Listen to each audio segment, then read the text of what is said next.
Hello, and welcome back to the latest update from 24 Trains TV. As always, we'll keep you informed about what we've recently added to the world's largest train video library.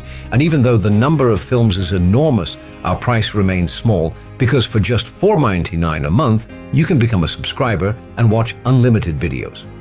This week, we're taking a trip back to the 1980s on the Dutch railways with a brand new film from the NVBS archive. There we see that the trains were almost as colorful as the era itself. A blue front runner, a Benelux doghead, a green mouse nose, and a yellow camel. Back then, you could find all of these on the Dutch railways. Serbia is a fascinating country when it comes to railways, and right now, it's undergoing a true transformation. You'll find brand new rolling stock there, new stations, while the new trains often still have to deal with outdated infrastructure. With this exclusive 24 Trains TV documentary, you'll experience the Serbian railways from every angle, even from inside the train cab.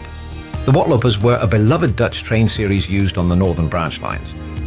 After being taken out of service in 2008, several of these train sets began a second life in Poland with the operator SKPL. A 24 Trains TV reporter went in search of these trains in their Polish reincarnation and provides an exclusive report. On the Ostbangbahn in Austria, we find the train of the week, the EBB shunting locomotive of type 2067. This tough powerhouse is now over 50 years old, but still excels at the tasks it was built for, shunting and pulling light passenger trains. That's it for this time. Haven't you seen enough yet? Then quickly go to 24 Trains TV and become a subscriber for just $4.99 a month.